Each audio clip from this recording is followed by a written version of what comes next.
Hello and welcome to another amazing part of What If Garp Changed the Future? Professional Ranter wrote this amazing story. Please support them. Don't forget to like, sub, and leave a comment. Now let's dive in. Mihawk let out a heavy sigh as he stood on the deck of a marine ship. When he had suddenly been given this assignment, he had hoped it would be interesting. After all, he would have the chance to face at least one member from the starry crew, maybe even Garp himself if he was lucky, someone who could give him a challenge. Instead, all he had been tasked with doing was waiting around or simply showing that he was there to show off the kingdom's citizens to dissuade anyone from trying to rebel. Not once since he had been picked up had he had any reason to draw any of the two blades he carried on his person. Do they not know where the crew is? For that matter, how did they plan to have Garp learn of this whole operation? Mihawk wanted the fight he had been promised when given the order, and he had yet to get it. He would have sailed off already, but he had to leave his ship behind when the Marines had picked him up, unfortunately. The Marines that walked around the warlord acted as though they were trying to avoid destroying eggshells that had already been cracked. It was clear Mihawk was beginning to lose patience. Hundreds of Marines patrolled the island. They were the only ones that could be seen on the streets, the civilians hiding in their homes and anywhere else they could find safety. Sengoku saw all of this from the castle and sighed heavily. He turned to the Marine who had been giving him a report. "I'm sorry I didn't properly hear what you said. Could you please repeat yourself?" "Of course, sir. Dr. Vegapunk has informed that his lab at Punk Hazard has been destroyed and he is moving right away to an island that he had been preparing to make into his new lab. For destroying the Punk Hazard lab, Caesar Clown and Dr. Vegapunk are no longer partners. Caesar Clown has joined the crew of Warlord Don Quixote da Flamingo and we can no longer track his experiments as a result." The Marine repeated the report and stood at attention. Sengoku could only sigh deeply. Send some manpower to Vegapunk to help him set up his new lab faster. As for Caesar Clown, there's not much we can do regarding him now that he's joined the crew of a warlord. We can try and check on him when Doflamingo goes through an inspection, but we most likely won't have much luck with that. Make sure all admirals know about this development and send a notice to the bounty creators to prepare an initial estimate bounty for Caesar Clown in case of the event that Doflamingo either dies or loses his position as a warlord. We'll get it to a more specific number once I return to HQ. Sengoku pinched the bridge of his nose as he felt a headache coming on. Despite Caesar Clown's psychoticness, he is still a genius who worked alongside Vegapunk and Vinsmoke Judge and was a contributing factor in some of their breakthroughs. Of course, with Judge long dead and Caesar now a pirate, Vegapunk is the only remaining member of the trio still working for the world government, although Sengoku has many doubts about the doctor's loyalties. Also inform Vegapunk about Caesar Clown's new allegiance to Doflamingo and have him send a report in on what Clown could provide to Doflamingo in terms of what he could create with his knowledge. Knowing what Doflamingo could gain from Clown would allow us to be able to defend against it. Right away, sir. The Marine ran off to send the notices out. Sengoku took a deep breath as he walked through the castle, even more Marines running past him as they all worked to prepare for when the starry crew arrived. Didn't Morgans call them something else? I'm pretty sure he called them the Constellation Crew. Wow, we really do suck at naming things. He stopped himself from laughing at his thoughts. Stepping into a room, he saw a young girl sitting in a chair with 3 Marines surrounding her, and sitting at the window was 3 men in white masks. "Fleet Admiral, has there been any sightings of the starry crew?" Guernica asked as he got up from the window. Sengoku fought back a grimace as he stared at the 3 members of CP0 that had been assigned to this mission. "None yet. I've been having the Marines here shore up the defenses while we wait for a sign. Mihawk is apparently growing restless waiting and civil unrest from the populace is increasing, which can be expected given everything going on. Do you need us to go quell the unrest?" Joseph asked, already moving for the door before Sengoku could even respond. Sengoku kicked the door closed before Joseph could step out of the room. "No, and I'd appreciate you waiting for me to answer before making decisions like that.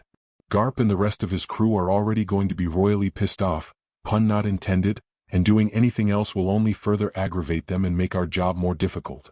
Sengoku would love to just flip off everyone and abandon the mission to retire, but he had to be here. He had to be there for Tsuru while she worked to get her granddaughter out. He also couldn't let the agents take over because they would more than likely slaughter all of the civilians and try to blame it on the Constellation Crew, which with all the other lies the world government had been caught in, the world wouldn't believe them in the slightest. "Your job is to guard Princess Bonnie, you 3, Sengoku pointed to the 3 Marines. "Go help with the defenses." The Marines quickly left the room. "Are you certain it's wise to have us here?" Maha questioned with a tilt of his head. "Their target will be the castle where we are keeping her, meaning we choose the battleground for you guys. Sengoku resisted the urge to grit his teeth. I simply came here to inform you that the defenses are almost complete and will soon be ready. He conveniently left out the fact that he intentionally left a few small holes in the defenses, although he was certain Garp wouldn't even need them. He had a knack for doing things that no one would reasonably think to defend against. Guernica nodded. Understood, inform us if we are needed elsewhere. Sengoku gave a nod of his own and left. He had always hated CP0, the personal assassins of the Five Elders is what Garp always called them, and Sengoku had to agree. The fact that they sent white masks, including one with a mask that was almost completely white, an indication of his power and rank within the organization, showed how much the Five Elders wanted this to succeed. Sengoku walked out into the courtyard of the castle and into the small garden where he took a seat. He could see some of the Marines preparing cameras, the Elders wanting to broadcast to all who had receivers for live feeds the defeat of Monkey D. Garp and his crew, and given the crisis many places had picked up receivers in case warnings were sent out through them since plenty of people couldn't afford a radio snail. This is quickly becoming a powder keg of a disaster for the world government, no matter how you look at it. Sengoku knew he was going to have to fight his best friend for real. If he didn't, then he could be either executed or thrown into Impel Down, and then he couldn't help Tsuru. What was the score on our bet? I think we were tied 50-50.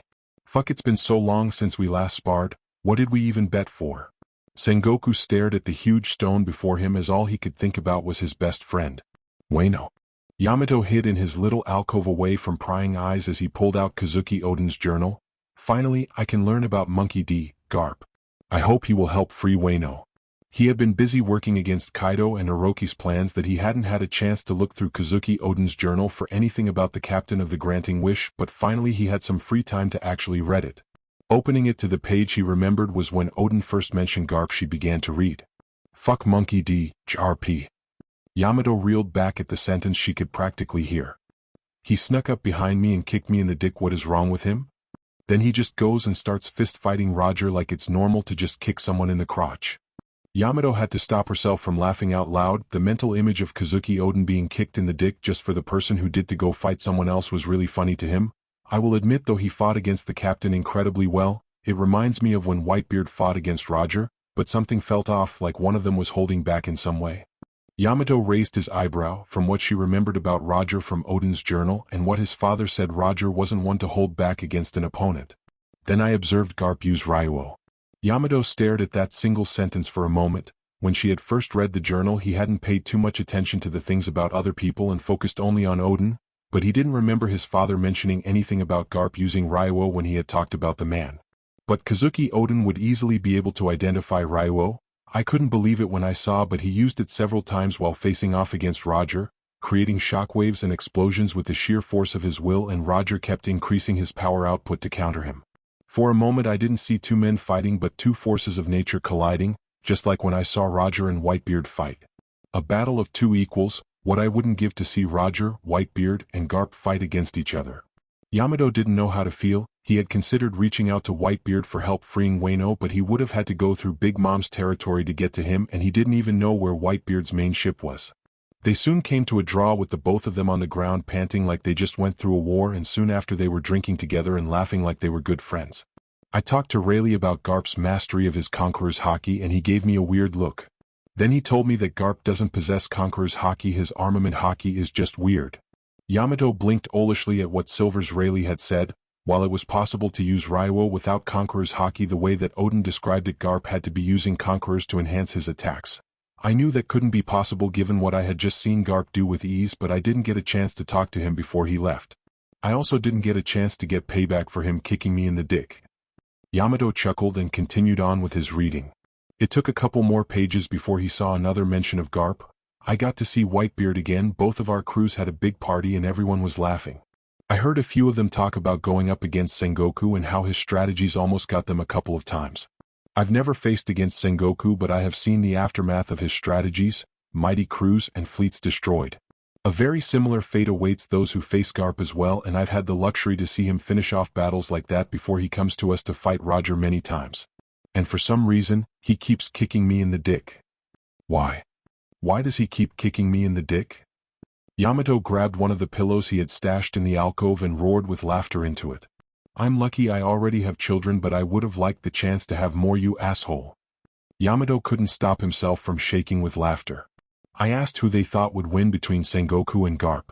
Nearly all of them said Sengoku, and even the ones who said Garp would win said it would be incredibly close. And they all said it was because Sengoku was more strategic than Garp. I even asked Roger and Whitebeard, more out of curiosity than anything. Yamato leaned in eagerly. He had heard his father muttering about Garp and Sengoku coming to blows soon. He had even gotten a receiver snail to watch the news that the world government sent out in hopes of watching the fight. There had been others that he handed out to the rest of his crew, and Yamato was able to steal one. Whitebeard said Sengoku would win and Roger said Garp. They both agreed it would be an incredibly close fight given Sengoku's strategic mind and Garp's sheer power evened out many of the advantages the two had, but I'm not so certain. While it is true I have yet to actually face off against Sengoku in person in any capacity, from what I've seen from Garp he has a strategic mind, he's just also absolutely insane, and that influences his strategies. I've seen him throw ships 50 times his size fully stocked and with pirate crews still on board and throw them like they were nothing. He once sent Roger flying miles away and ran after him, their fight resuming in seconds despite how far Roger was sent. He used a cannonball to cause a chain reaction, redirecting a full salvo of cannon fire to the enemies he faced, and then punched the giant that fought alongside the enemy crew and used one of the teeth he knocked loose as a shield. Garp has a strategic mind. His strategies are just so insane that no one would reasonably think he had actually thought the actions through. Another aspect that must be considered if such a fight were to happen is how the both of them feel and deal with fear. Yamato dug further into her alcove as some of the beast pirates walked nearby. Sengoku, from what I have learned, feels fear like the average person.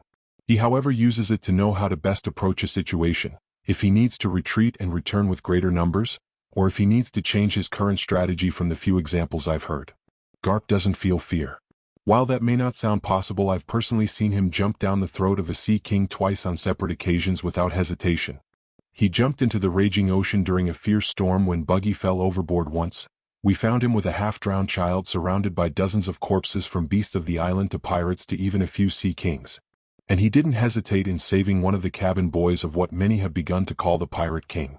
Garp doesn't feel fear of harm coming to himself. He would gladly put himself in danger for others to protect them, because instead of for himself he fears for others. May the sea have mercy on any who hurt those he considers family, because Garp certainly won't. There is one final thing to consider for such a fight. Every time I've witnessed Garp fight it has felt as though he was holding back. Yamato tilted his head in confusion. I don't think he realizes he is holding back, but every time he fights Roger it feels as though the chains around his true potential loosen just a little. I don't think we can accurately say who would win between Garp and Sengoku, because Garp has yet to truly reach the peak of his power. I believe it is because he works for the Marines he is so held back. Garp is a free spirit, someone who yearns for a justice that the Marines simply do not provide, yet he clings to the hope that one day they will. He is an honorable man despite the many times he has kicked me in the dick, but the vast majority of the Marines don't have the same honor. For Garp to begin to stop holding back, I believe he must leave the Marines. But the man is loyal to them, and I don't know what could lead to him leaving the Marines. Whatever it could be, I know it would have to be something important to him, something he would be willing to give up his life for. As for the question if Sengoku and Garp fought, I believe that. Yamato looked at what Kazuki Oden said and smiled widely. Even if he won't help free Wano, I'm certain he will still help us. I must contact him as soon as possible. Somewhere in the South Blue, close to the Sorbet Kingdom, Lieutenant Commander Fullbody watched the sea as the ship he commanded made its way to the Sorbet Kingdom to join the Marine forces there. Before he even noticed anything wrong, the ship was frozen in place and the entire crew was frozen in place as well. Kazan let himself breathe as he finally got a ship with a somewhat high-ranking Marine as its head. They had been trying to find one for a while. Now just to get this ship where we need it. He began to move it with his ice over to a small island where the Granting Wish was anchored, waiting for him to return. Found it? He yelled out to them. The crew quickly tied up the Marines while Garp dug through all the paperwork. How bad is it? Kuma asked. He didn't care how bad the Marines' defenses were, he would save his daughter no matter what. They have Mihawk with a small fleet that circled around the kingdom. Garp held up a small pile. There are also hundreds of Marines on the island. The only admiral they have though is Tsuru. She's a damn good sniper, but her devil fruit requires her to get in close. I don't even think it would work on you guys. Garp talked absent-mindedly as he looked at a map of the Sorbet Kingdom. Says your kid is held in the castle guarded by, fuck. What is it?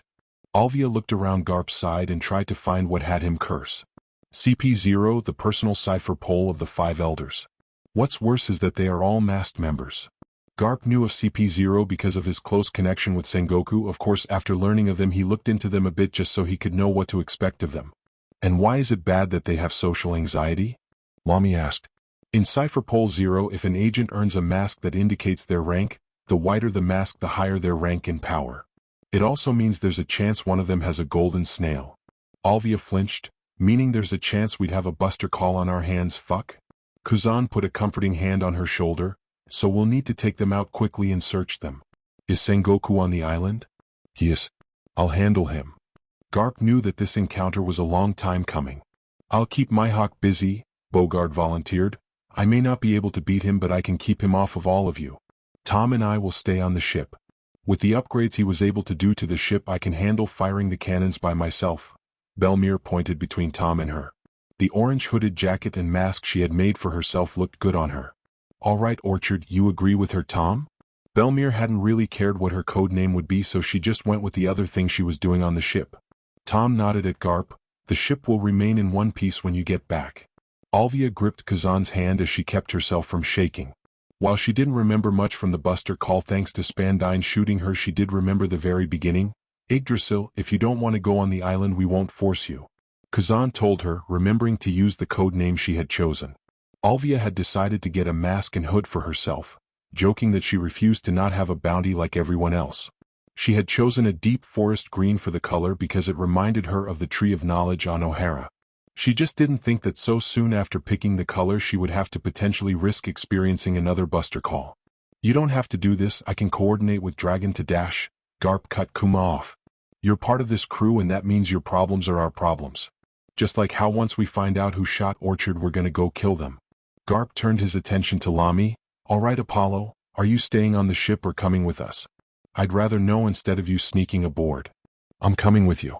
You or anyone you saved might need medical aid and I'm the best one to give it in the heat of battle.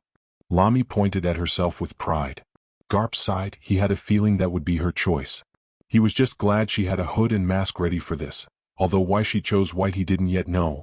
Okay, we got a plan. Kuma, go let the army know and have them aid the granting wish against the blockade. Guion raised her hand. Question, how are getting past the blockade to get to the kingdom? Garp answered her question with a smirk. Have there been any sightings of the Constellation crew? Mihawk asked a passing Marine as he read the paper. The Marine gave him a puzzled look and the warlord had to stop himself from rolling his eyes. The Starry crew? None yet, but we did lose contact with the ship under the command of Lieutenant Commander Fullbody last night. Afterwards, a couple of other ships went radio silent, so there are suspicions that the crew is nearby. Do you need anything else? The Marine answered from what he remembered of the morning briefing. He was sure there was something he had forgotten. No, that will be dash. Before Mihawk could finish, the ship next to them was split in half by a wave of flames. It stopped short of hitting the Sorbet Kingdom, but it did set alight the sails of the nearby ships. Hawkeye immediately stood up and looked around as he felt a tremor of excitement for the fight about to happen, although he didn't remember hearing anything about any of the currently known members of Garp's crew being able to use fire like that. Did he get a new recruit? To answer Mihawk's question, the ship on the other side of the one he stood on was also split in half by a wave of fire. No, I just don't really see a reason to keep hiding anymore. A confident voice spoke out from the front of the ship, concealed by the smoke of the flames. All that could be seen was a pair of large wings the man had and the sword he carried. As he stepped out of the smoke, the Marines who weren't trying to control the flames gaped as the haze of heat that he had always had around himself faded away and the world saw Bogard as his true self. His hair, white as snow, flowed in the wind freely as he had discarded his hat and jacket before taking flight. The Lunarian who had remained hidden from the world government and the Marines right under their noses revealed himself to all. So Mihawk, would you be fine with fighting me instead of the captain? He smirked as he pointed his sword at the warlord. The cameras that had been set up where Mihawk was were already rolling as he unsheathed Yoru. To think you've been holding back all this time, and yet you managed to keep up with Monkey D. Garp. He smiled as he pointed his blade in turn at the ex-Marine. Show me what you are capable of, Bogard the Lunarian. Bogard used a burst of fire coming from his back to rocket forward and locked blades with Mihawk, in the process destroying part of the ship. Mihawk pushed him back and took a swing of his own, but Bogard coated one of his wings in armament hockey and used it as a shield. He pushed the blade away and took another swing at Mihawk, managing to get a small nick on his left arm. He looked at the small cut on his arm for a moment in shock. How long had it been since someone had been able to cut him? Even though it was a small cut, no one for a decade had even managed to get close to him to be able to land such a blow, yet in his first fight against Bogard the swordman managed to land a hit. Impressive. Just how rigorous is Garp's training?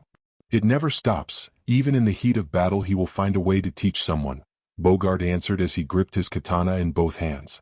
Mihawk was the one to rush forward and take the next swing. Bogard barely managed to dodge the attack and he immediately had to dodge the next one. Mihawk saw him as a challenge and would take him seriously. Blocking Yoru with his own blade, Bogard bent his knees a little as Mihawk placed more pressure on him. Quickly Bogard kicked at one of Mihawk's knees and threw him off balance for barely a second, but it was all he needed to unsheath his shoto and slash Mihawk's cheek. Immediately jumping back, he raised both swords ready for the warlord's next attack. Mihawk didn't move right away as he touched the cut on his cheek. It was deeper than the one on his arm, but that wasn't why he didn't move. Has it been so long that I've neglected my armament hockey reflexes to this extent? Seems I may need to actually train for a time after this fight. These wounds will be my reminder. Amazing, you have managed to hit me 3 times, even if one of those was a simple kick. But why have you not used any fire attacks? Is it because we are on a ship? No, I'm just waiting for something, Bogard replied as he tightened his grip on his blades. Then I hope it happens soon. You are the first swordsman to give me a proper challenge in years. Mihawk couldn't keep the grin off his face. Feeling the taste of a challenge was like saying hello to an old friend that he had so dearly missed. Sprinting forward, he brought Yoru down and Bogard brought both wings in front of him and coated them in hockey. Mihawk pressed down, but Bogard's wings were his strongest limbs. Because he often had to keep them restrained while he was working in the Marines, he'd come up with ways to exercise them to make sure they didn't grow weak, even if he couldn't fly. This time his knees did not bend because of the pressure, as he used both of his wings to push Yoru into the air while still guarding himself, and stabbed Mihawk in the side with his short blade and in the opposite foot with his longer blade. Mihawk grunted in pain and kicked Bogard away, creating a small shockwave as he did so. Bogard slid on what remained of the deck of the ship, all the Marines having long since abandoned it, and stabbed his katana down to stop his momentum. Have you not faced someone with wings before? Not one who used them as masterfully as you. Mihawk could feel the adrenaline coursing through his veins, a feeling he had long forgotten as he tore part of his coat off and wrapped his foot. You are one of the few sword wielders who has my respect, Bogard. You have shown me how rusty I've gotten in some of my skills. I'll clearly need to train after this. He felt no shame in admitting that fact. He took great pride in knowing that he had met someone who would force him to train and become stronger. Even if he won, that would not change his opinion about Bogard. The rumors about you do not do you true justice, it seems. Bogard smiled at Mihawk and then rushed forward and locked both his blades with Yoru. Bogard lowered his voice so that only Mihawk could listen. If you ever grow tired of being a warlord, seek out the Revolutionary Army. I'm certain they'd be more than happy to direct you at all sorts of strong opponents that you couldn't face as a warlord. Mihawk's respect for Bogard could only grow. Being a warlord has begun to grow rather dull, but I'm not quite certain. Mihawk kicked Bogard in the stomach and jumped a small distance away. As he steadied his footing, he heard cannon fire and saw some of the Marine ships of the blockade take damage. The Granting Wish had entered the battle. Mihawk could only see the Fishman Tom on its deck, and it obviously had someone at the helm, but he couldn't see any other member of the crew. Bogard then wreathed his blades in flames and recaptured Mihawk's attention. So that is what you were waiting for. I am glad it happened as soon as I hoped it would. Bogard brought both his swords down at an angle and created a flaming X that flew at Mihawk. He cut it in half and both have soared past him and blew up the back of the ship they stood, even hitting some of the Marines on the shore. Rushing forward, Mihawk slashed at Bogard, who jumped and slashed at his right arm, leaving a deep gash. Although thankfully not deep enough it would force him to use his left hand to wield Yoru. Stopping the blade mid-swing, he flipped it as he brought it back around. Bogard shielded himself with his wing, but the force that Mihawk put behind the attack sent him flying to the closest intact ship on the right of their sinking arena. While midair, Bogard righted himself, and as he landed he cut the mast of the ship off. Kicking the falling piece of lumber up, he set it aflame and kicked it right at Mihawk, who dodged it and jumped after Bogard, ignoring the severed mast piercing the closest intact Marine ship on the left of their former arena. Even before his feet touched the deck of their new arena, Bogard was already rushing him and slashed at him. Mihawk blocked him, but Bogard attacked again and again, not letting him regain his balance. He didn't need to stab my side, but he attacked it first so I would focus there while he attacked my foot to affect my balance. Bogard, you are a cunning warrior. Mihawk smiled wider as he defended himself, throwing his hat off as it caught on fire. He could see Bogard sending small slashes of fire with his short sword at any Marines who tried to interfere in their duel.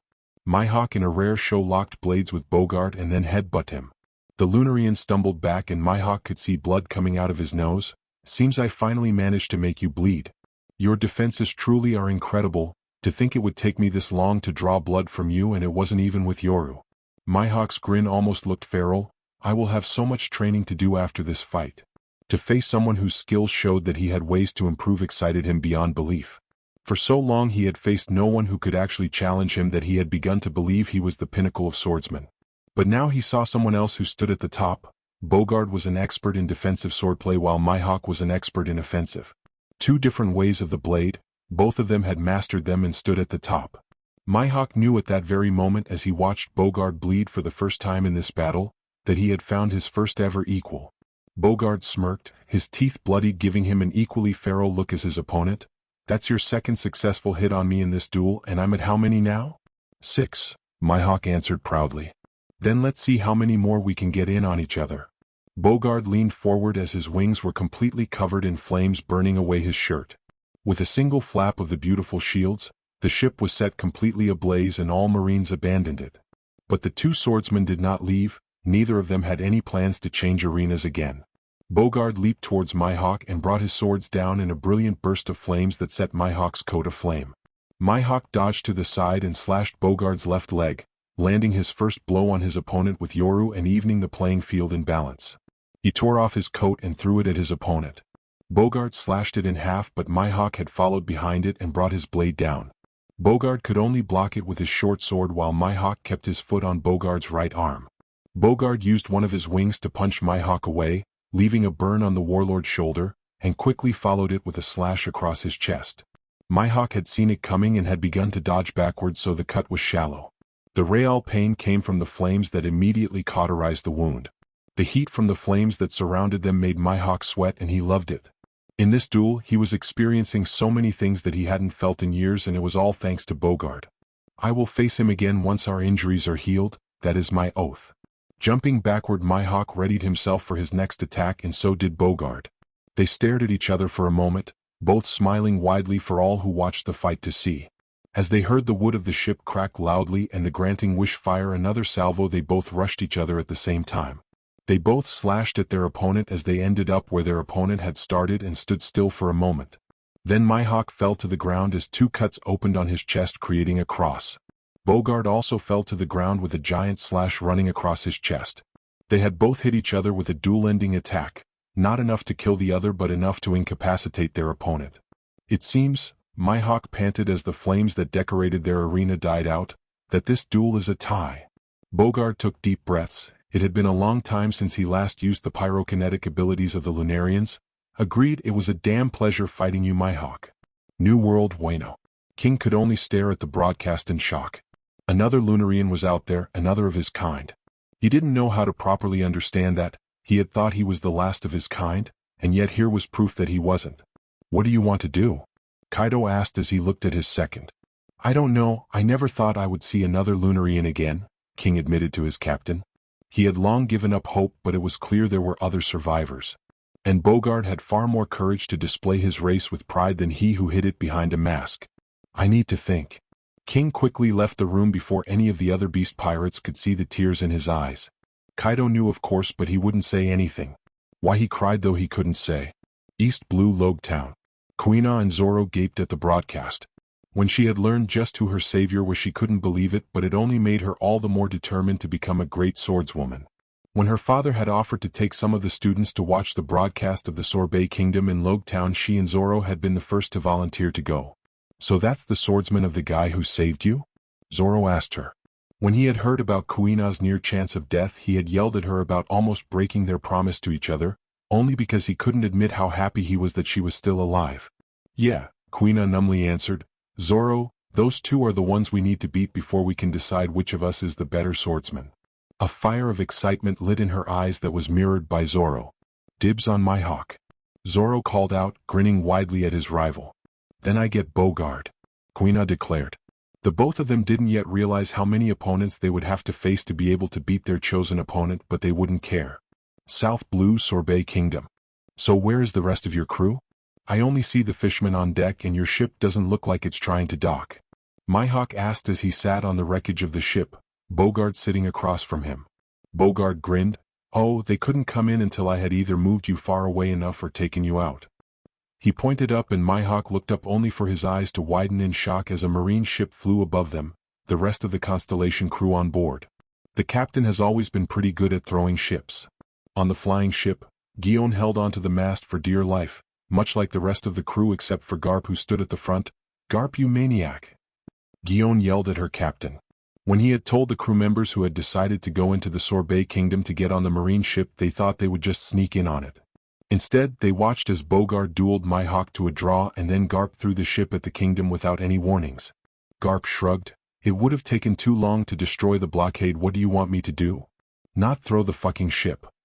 Lamy screamed in his ear as he had insisted on her holding on to him for safety. No one else was able to say anything as the ship finally hit the ground. It was near the shore so no civilians were there, one of the parts of Sengoku's strategies when blockading a kingdom. Garp had jumped off just as the ship landed and only Kazan and Guion knew to do so as well given the stories they had heard of Garp doing this in the past. Kazan had grabbed Alvia as he jumped so she was safe. The others got off the ground and looked around. I vote to never do this again, Kuma spoke up as he shook some of the wreckage off himself. Agreed. The rest of the crew responded. I make no promises that we won't have to do this again, Garp said as he put Lamy down. Now let's get moving. He started running for the castle with the others right behind him. A group of Marines quickly got in their way but Kuma repelled air at them and sent them flying. Soon though they came across a platoon of 100 Marines guarding the town square. Guion rushed past Garp and cut down 3 of them before they became fully aware of the crew. Keep going.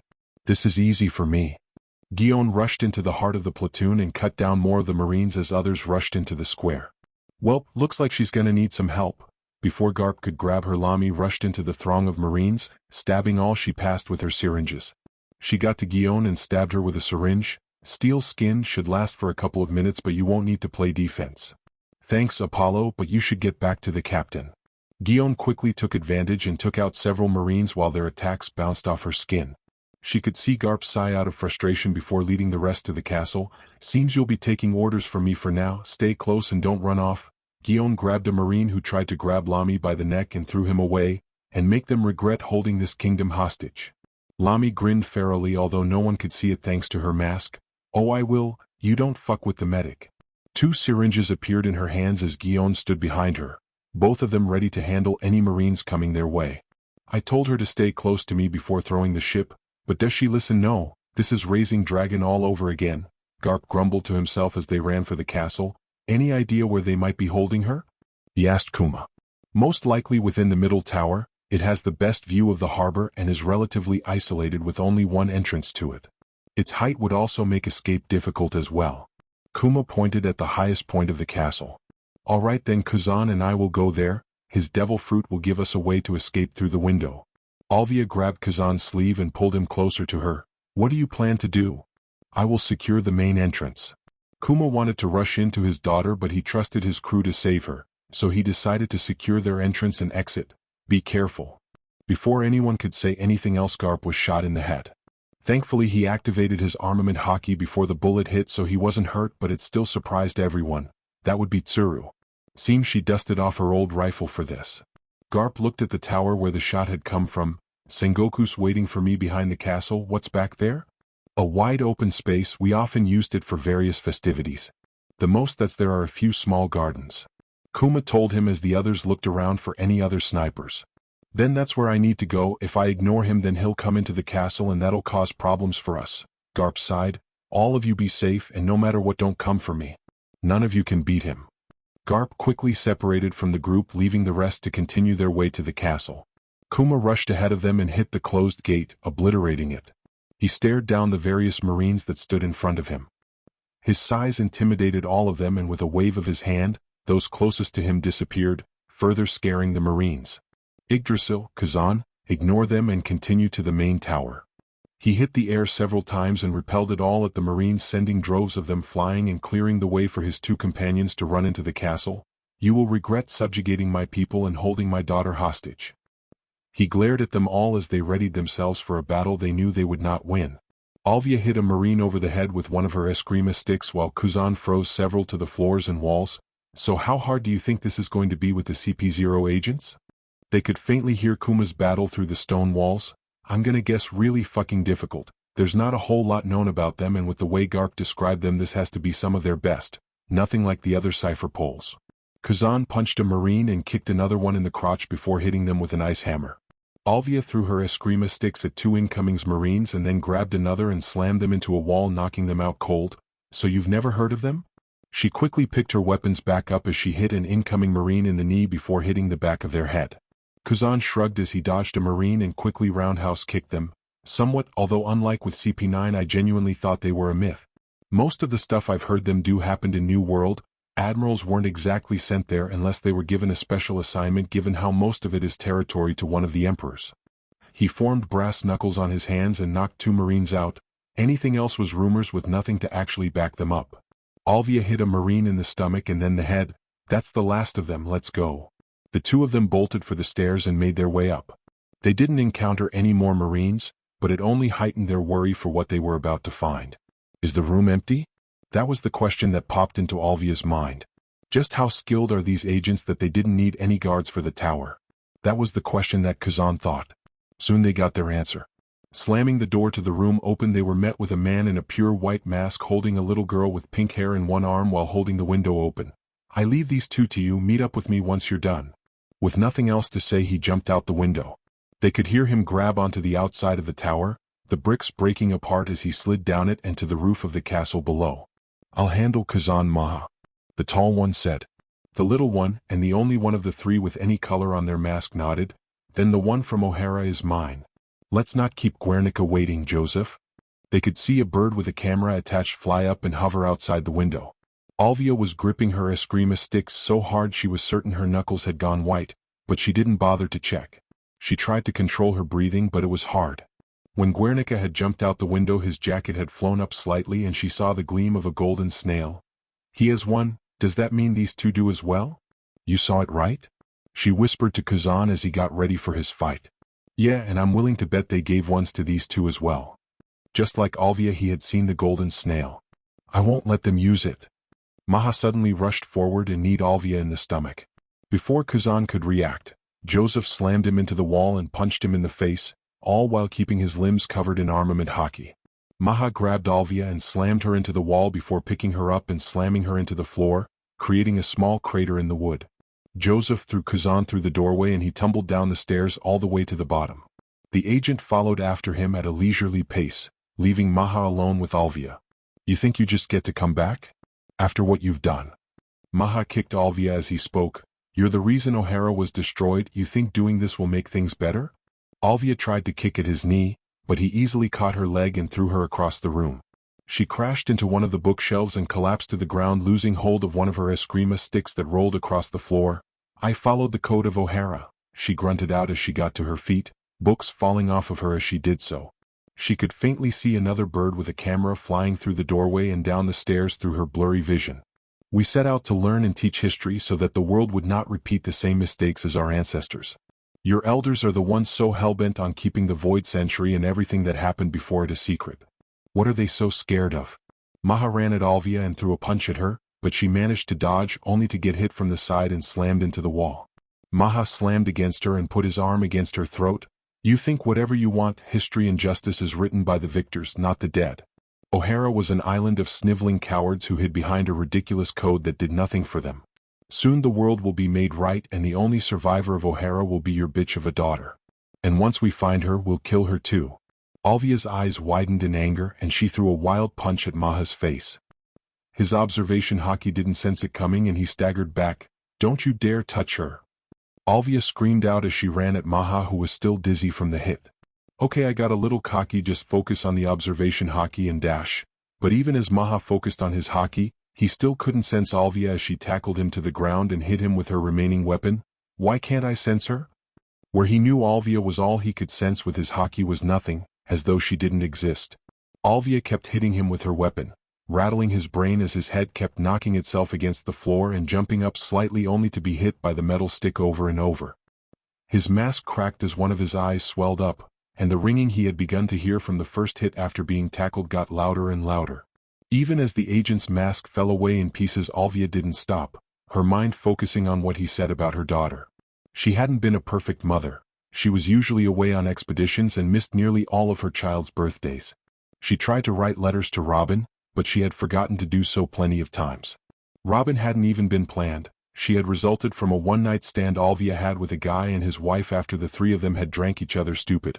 All she could even remember about him was that he had a light green cloak and that the wife had been very beautiful, although she didn't remember any specific details beyond her bright orange hair. But Alvia didn't regret how she got her child. She loved Robin with all her heart despite her many failures as a parent. To hear what they wanted to do to her little girl, all Alvia could think of was to protect her daughter, protect her like she hadn't been able to protect her at O'Hara.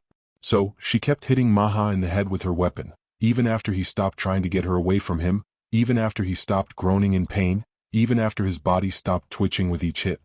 She only stopped once her weapon hit wood, and by then Maha's head was a fine past of cloth and flesh, surrounded by his broken mask. Alvia panted as she looked at her blood-stained hand and weapon and what she had just done with it. At the bottom of the tower, Kazan finally landed in a heap as he slid across the floor a bit. He let out a pained groan as he got to his feet, leaning against the wall for support. Even though he had activated his armament hockey, it had still been a long fall and he was rattled. Joseph walked down the stairs at a slow pace, confident in his victory. You may have been an admiral, but you were too lazy and relied too much on your devil fruit. It dulled your skills. CP0 never lets themselves grow dull. A bird with a camera perched itself on one of the beams near the ceiling. That is why you will fail. Fuck you. Kazan spat out a glob of blood and created an ice hammer, and just fight me already. Joseph rushed forward, but to his surprise Kazan iced the floor underneath his feet too fast for him to react and he slipped. As he fell, Kazan hit him in the back with the ice hammer and sent him flying through the hall with the former admiral right behind. Throwing away the hammer, Kazan created an axe and stabbed it into Joseph's stomach, and as Joseph's coat moved, Kazan saw a golden snail tucked away. With a yell of anger, he pushed Joseph straight into a wall with the axe still embedded in him and then created an ice knife and stabbed his hand, pinning it to the wall. Joseph screamed out in pain only for it to be silenced as Kazan stabbed an ice sword straight through his head from underneath his jaw. I wasn't lazy, I just didn't like what they wanted me to do, and the only reason you got the drop on me is because I was worried for my friend. He stepped away from the body and watched as it slumped over, held up only by the impaled hand. Kazan panted as he ran back to the stairs to run right back up them to help Alvia, only to stop as she came down them, the entire right side of her suit stained red with blood and the eskrima stick she held in that hand dripping with it. Her other one was sheathed and in her hand she gripped a golden snail. As she looked at him, he could see some blood had splattered onto her mask. Did he have one? Kazan responded by holding up the golden snail he had grabbed from Joseph's cold corpse. You okay, Yggdrasil? She shook her head. Let's regroup with Kuma and figure out where Guernica is. All Alvia could do was nod. Paradise, Alabasta. Nico Robin stared at the broadcast alongside Crocodile. They hadn't been able to hear anything that Yggdrasil and the CP0 agent had said to each other, but whatever it had been had clearly angered her. I wonder what her story is. Robin wondered aloud. Yggdrasil had been an old name for one of the past trees of knowledge on O'Hara and was mentioned in many stories the scholars found in ancient ruins. But seeing Kazan ruthlessly kill his agent had been truly startling. Robin had always kept an ear out on anything relating to Admiral Akiji. Her nightmares of that day wouldn't let her sleep without knowing, and everything she had heard about him painted him as a lazy man who got to his position on power alone. She had almost believed it when she saw how easily he was pushed out of the room, but then he so quickly defeated his opponent and with such efficiency that all of her notions about him were shattered. What do you know about Kazan? Crocodile asked. He knew of Robin's habit of gathering information about certain Marines, and after his meeting with Tsuru he had even started encouraging it. If you're in a hot climate like Alabasta you might be able to win, but it won't be easy. Anywhere else and you'll need to be more careful. Robin warned her boss, not out of loyalty or anything, but his protection was currently keeping her safe as the Marines had upped their search for her since the crisis started. Why does Yggdrasil feel so familiar? South Blue Sorbet Kingdom. Kazan and Alvia ran out of the castle ready to tell Kuma about Guernica only to stop dead in their tracks. The CP0 agent was there fighting Kuma while a Marine held a gun to Bonnie's head surrounded by other Marines. Kuma was bleeding from multiple wounds and one of his hands was broken, but still he tried to get past Guernica and to his daughter. Guernica delivered a brutal blow to Kuma's leg and he finally fell to the ground. Dad! Bonnie screamed out as she struggled against her captor. Kuzan stepped towards Kuma while Alvia got ready to run for Bonnie when suddenly something hit the ground of the courtyard. The plume of dust that was thrown up by it concealed whatever it was, and all anyone could hear from the thick cloud was an animalistic growl. 20 minutes earlier, Garp slowed to a walk as he came upon the entrance to the space Kuma had told him about, and right in front of it was Tsuru with her rifle slung over her shoulder. "Glad you got my message." Garp shrugged. "Saved me the trouble of having to come find him." He looked around but didn't see any other Marines. "It's just me and him," Tsuru answered his unspoken question. "His decision." Garp nodded. "That sounds like him. How's he doing?" Tsuru sighed. "After Rosinante was pronounced dead, he hasn't been doing so well, and the 5 elders just keep making it worse. Especially after he found out about their secret orders to Kong. He had to find out about them from the newspaper of all places." Garp grimaced. One of Sengoku's biggest gripes within the Marines and the organization's relationship with the world government was a severe lack of communication and information sharing. He must have been pissed. It had always been there, but it only truly got worse after the God Valley incident and discovery of the native hunting competition. Garp remembered the details of that day vividly. While Sengoku had been stuck guarding the world nobles, Garp had seen the aftermath of past competitions while fighting. He had even debated as he went to forge an alliance with Roger to convince him and his crew to just let the Rocks pirates kill the world nobles, but he had still been filled naivety that he could change things for the better back then. "We found Belmir." Tsuru's eyes widened in rage. "You brought her out of retirement? What are you thinking, you?" Tsuru's tirade quickly stopped as she saw Garp's somber look. "You didn't take her out of retirement, did you?" Garp shook his head. "No, we found her a slave to a celestial dragon." Tsuru took a step back out of shock. She'd been shot in the head and lost all of her memories involving her retirement. All that she knows about how she ended up there is that a fisherman with a red sun on their body sold her to them, and she learned that from one of the other slaves.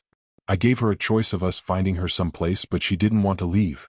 She was a slave for 2 years. The celestial dragon that owned her would put masks on all their slaves. "Give me a month. I'll see what I can find, but I can't make any promises. The Celestials don't keep records of their purchases, but the slavers keep track of what they buy and sell. I'll look into macro and see what I can find." The usual place. Garp nodded at his friend. Tsuru would often help Garp with some of his investigations, given that she had easier access to Impel Down than him and she could question people, and her skills of deduction were better than his own. "You make sure that whoever did this to Bells pays, you hear me?" Tsuru had often helped Belmir with her training and had grown close with her. To hear of what happened to her infuriated her to no end. "I was already going to do that," Garp said, and walked past Tsuru and into the space. In one of the benches turned away from the entrance sat Sengoku, and perched above was a bird with a camera. "I've been granted permission to have a talk with you before this begins. Moment I get up from here the camera starts rolling," Sengoku informed his friend.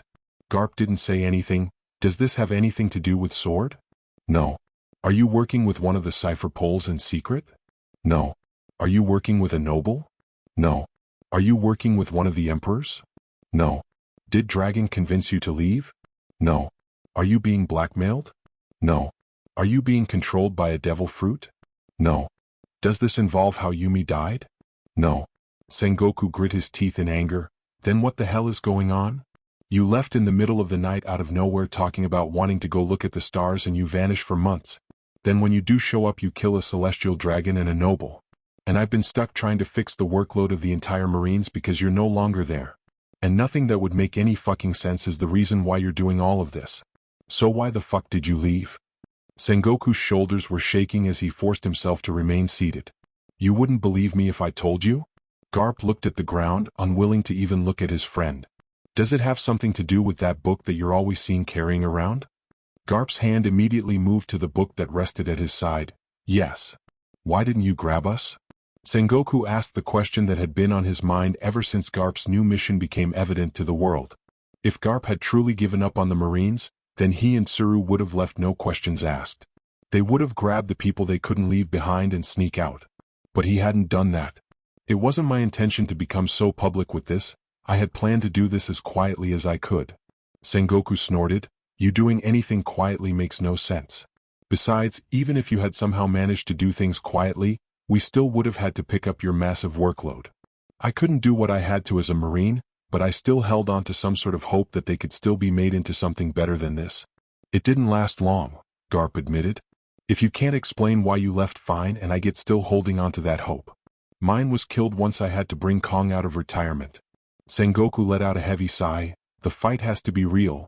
Tsuru still needs to get Kajaku out and I can't leave her to do it by herself. If it's not real and the elders see that, I'll end up in Impel Down, so please fight with all you've got. Sengoku stood up and the camera started rolling. 50-50 was the count on our old bet last I checked. Do you remember what we bet on? Garp chuckled lightly. You bet your coat and I bet my hidden stash of rice crackers. I bet you ended up finding that though after I left. I didn't. Wherever you hid it is really good, Sengoku admitted. Finally he turned around and got his first proper look at his friend in 2 years. He's got a full beard now. It was something minor that most people wouldn't immediately focus on, but it was a stark difference between when he last saw him. Sengoku chuckled a bit. I forgot your hair curls when it gets long.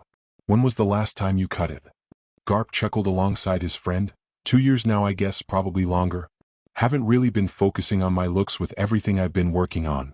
Sengoku shook his head fondly. Despite everything, he's still the Garp I know. Suddenly Garp rushed forward and punched Sengoku across the courtyard. The fleet admiral dug his hand into the ground and brought himself to a stop. Glad to see you'll still throw the first punch. Standing up, Sengoku rushed forward and thrust out his hand, sending out a shockwave that threw Garp back. He quickly punched him across the face and then kneed him in the stomach. Garp responded by rushing forward and grabbing Sengoku around the waist, lifted him off the ground and ran him into the wall. Sengoku brought his elbow down on Garp's back and released a shockwave, sending Garp to the ground. Garp, however, caught himself with his hands before he could fully hit the ground, and while balancing on them bent his back and grabbed Sengoku with his legs, and then with tremendous force lifted him up and threw him back across the courtyard. Garp got back to his feet and grabbed one of the benches. He ripped it out of the ground and threw it at Sengoku, who obliterated it with a shockwave. He then activated his Conqueror's Haki and covered the courtyard in it. You know that doesn't work on me, Garp remarked as he rushed forward and roundhouse kicked his friend. Sengoku's Haki didn't waver even as he tumbled, and he quickly righted himself as gold sparks surrounded him. He sent out a more powerful shockwave that destroyed the wall behind Garp and sent him flying. He skidded across the ground before he dug both his hands into it and stopped himself. Lifting up the chunk he had dug his hands into, he threw it at Sengoku, who once again obliterated it with a shockwave. Garp could feel blood running down his face as his old scar reopened. Of course you'd use it as a distraction, he muttered to himself. Sengoku panted as he gripped his head in pain. It's been a while since we last fought. Have you really forgotten all my tricks? He asked Garp condescendingly. Well, obviously some of them, Garp retorted. He cracked his knuckles and rolled his shoulders.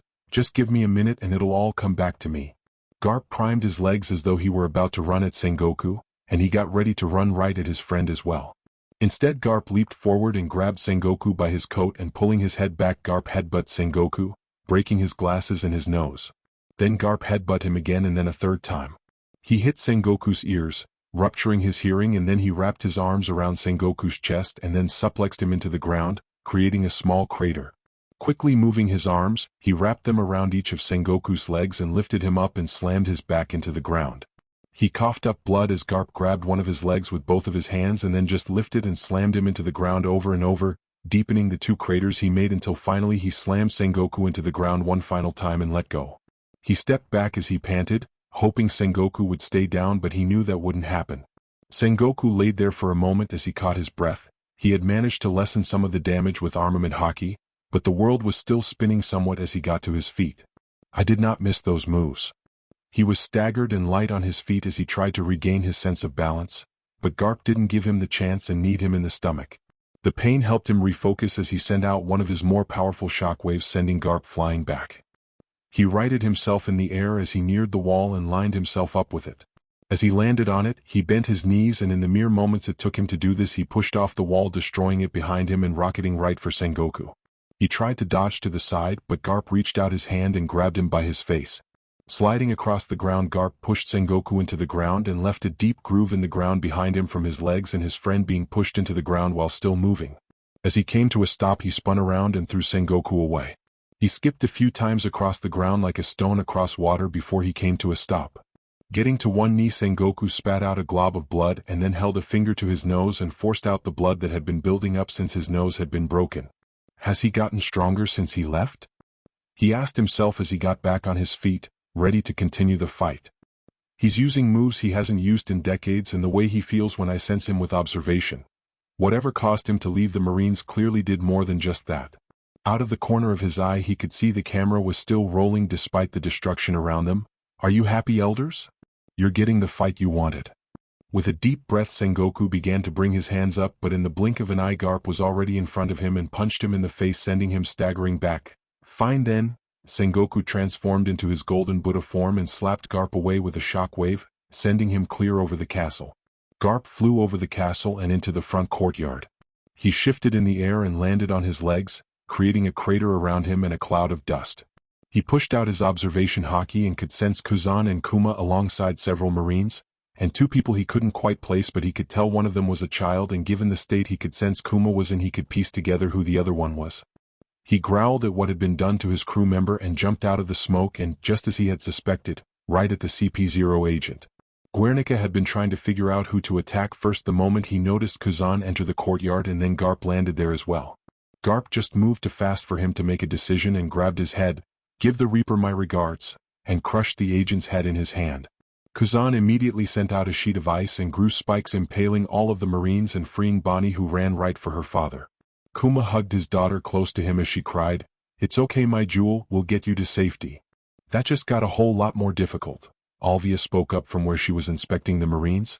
She had noticed something when Guernica's coat was blown away by the wind of Garp's landing. The snail was gone. Unfortunately, she found it, gripped in the hand of one of the Marines with the button pressed. "We're about to have a buster call." Alvia's guess was that when Guernica had handed Bonnie off to one of the Marines so that he could fight Kuma, he had also entrusted one of them with the snail and told them to press the button if he was defeated. Garp looked back at the castle as he sensed Sengoku walking through it to get to the front so he could continue the fight. The army should be at the port right now, right? Yes, once Bogard had defeated Mihawk they would move in to aid the granting wish with the blockade, while some of the ships would dock so that the soldiers could aid us. Knowing Dragon, he'll be among them. Kuma confirmed Garp's thought. Run through the city and get as many civilians to the docks as you can. Let Dragon know what's happened. I'm sure he has some sort of plan for an event like this. I've no doubt we won't be dealing with just 10 ships. The elders wouldn't want to leave a chance that anyone here could survive. Garp cracked his neck as he sensed Sengoku get closer. I'm not yet done with Seni. Don't wait for me if they manage to start firing on the kingdom. His crew hesitated for a moment at those words. Go. With that order they all ran off. At that moment Sengoku came through the front doors. Where are they running off to? Were you aware of the snails? Garp asked. When Sengoku wasn't able to give him an immediate answer, he pointed at the golden snail gripped in the hand of a dead Marine. Did you know? Sengoku didn't answer for a moment, this time out of horror. No, fuck, I didn't know, Garp, no one told me. Oh, CP0, it was them. Yeah, I don't know about the other two, but this one, Garp kicked Guernica's corpse, had one he handed off to the Marine right there. Can you stop it? Garp already knew the answer to that question. I don't think so. I mean, it's possible they put my name on the permission form like what Spandine did for O'Hara, but even then I wouldn't be able to stop it. Sengoku rubbed his forehead in frustration, not caring that the camera caught everything that was just said between the two friends. Garp took a deep breath in and held it in for a few moments before he slowly let it out. Let's finish this. Sengoku let out a deep sigh. Let's finish that bet. He used shockwaves released from his feet to launch himself at Garp and punched him. Releasing another shockwave, he sent Garp back, but he caught himself before he could go any further and leaped at Sengoku. Sengoku brought his arms up and stopped Garp from hitting him, but Garp gripped his hands and started to push him back before Sengoku did the same, putting the two in a stalemate as they pushed against each other, tearing up the ground around them as the force they put out created a crater around them. Do you remember God Valley? How can I forget? The native hunting competition, Roger and his crew, Rox actually seemed to be doing something good for once, and you jumping into the fray to fight. The slaves that were killed, all because the Celestials wanted the native hunting competition. Because of them 6 of some of the most powerful devil fruits were lost, and Kaido got the fruit that helped put him on the map. Why are you asking that now? Sengoku grit his teeth as he tried to push Garp back, not realizing that the camera had picked everything up. The ringing in his ears from the repeated head trauma had gotten him to believe he was talking low enough the camera wouldn't hear anything. The 500 people unaccounted for, most of them live here, some of them went out to fight against the world government, but I know one of them ruled Sorbet. Garp smirked triumphantly. The pawpaw fruit was one of the 6 there that day, and the 500 saved that was thanks to one man. You were stuck guarding the nobles, the rest of the Marines fighting alongside me had their own hands busy, but I saw them. Kuma, who used the pop-off fruit to save 500 people, Ivankov, who fought pirates and marines alike to keep them away from Kuma while he saved people, and Ginny, the one who leaked the location of God Valley to the outside world and brought the Rocks and Roger pirates straight to God Valley. Garp started to laugh as Sengoku's eyes widened. I intercepted her transmission, but I didn't stop it. I made sure Roger and Rocks heard about it. I sent it right to their ships. And then I lied. I lied straight to the elders' faces and told them I hadn't heard anything that day. Garp let out a howl of laughter. I fucking lied to everyone. I acted like I knew nothing about God Valley, but I'd known about it for 2 weeks. But none of it would have been possible without Ginny and Ivankov getting that transmission out. I just gave it safe passage. 5 Elders meeting room. Cut the broadcast immediately. Saturn screamed at one of the Marines who ran out of the room. What is Sengoku thinking? Mars questioned. He's not aware of how loud he actually is. You saw his ears get ruptured, and with how many hits he took to his head, his cognitive ability isn't at its strongest. Even then, though it does us nothing, with all that information released to the public, this entire mission can only be considered an absolute failure. It doesn't matter who wins this fight, Monkey D. Garp has won the battle. Jupiter said. And unfortunately, we can't try and get the public to forget about him being part of the D clan given the fame his name already carried. Nushjiro sighed. I'm sorry, sir, but something's stopping us. The Marine responded as he returned to the room. South Blue Sorbet Kingdom. Hidden away amongst the rubble, Sky messed around with a magical rune. Oh, don't even think you can end this show. This is some of the best entertainment the world's been shown in centuries. He spoke with a small smile. Death was kneeling beside him and watched Garp and Sengoku struggle against each other. She chuckled lightly. Everything was already hectic for us with the stabilizations to the timeline, but now? Oh, now things are about to get really crazy for the mortals. How the fuck did you manage not to spill that secret to anyone? Sengoku was only surprised that Garp was able to hide something like that for so long. He's always had his suspicions that someone had caused the God Valley incident and that it wasn't just pure chance, but to think it was one of the slaves and Garp? He had looked at the routes that had been guessed for both Roger and Rocks and how they got to God Valley. They had each taken a sharp turn towards the island 2 weeks before the incident started, but he had always thought it was because of their log poses sending them that way. That had been the only explanation he could come up with the information he had at the time. I just kept lying. Garp answered his friend's question. I lied and lied and lied and lied. Only Yumi knew. She was the only one I ever told. And she lied about it too. Why do you think Dragon takes so well after her? You think she was just a simple merchant? She was a revolutionary. She inspired rebellions and revealed corruption to the world. Garp leaned in close to Sengoku, and I took care of those she couldn't handle herself. Garp headbutted Sengoku and then shoulder charged him, pushing him away and creating some distance between them. My loyalty has never truly been to the world government or the Marines. Sure, in the beginning when I started out they had it, but even back then they didn't have all of it. My loyalty has always been to protecting the innocent and punishing the wicked. To a justice that does not judge absolutely and looks at the facts of why the crimes were committed. I had believed that I could change the Marines after seeing the corruption that rotted it from within. But I was wrong. There were only 2 good things that came from me joining. Meeting my wife and meeting my brother and sister. Sengoku's eyes widened slightly before they started to tear up. I'm sorry, Garp. I'm sorry we couldn't make things better from the inside. Garp smiled softly at his friend as he transformed back into his golden Buddha form. Sengoku thrust out his hand and released a shockwave, but it didn't throw Garp back. He ran forward and jumped up. He grabbed onto Sengoku's middle finger, and as he strained his muscles, he dragged the arm back down with him to the ground. He landed and then spun around and, to the shock of everyone, flipped Sengoku over him by just his finger. Sengoku himself could only gasp as he became weightless for a moment before he crashed into the ground. Garp kept his grip on the finger tight and once more lifted Sengoku by it, but this time he began to spin in place, pulling Sengoku along.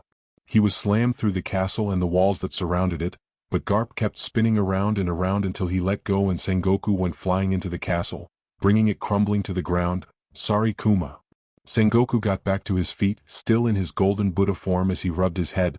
That one's new, he muttered to himself. As he stood back to his full height, he was met with Garp leaping past him and grabbing him by his hair and dragging him right back to the ground, deepening the crater he had already created when he first landed. 5 minutes earlier, Kuma and the others ran through the city as Garp and Sengoku's battle raged behind them. Dragon!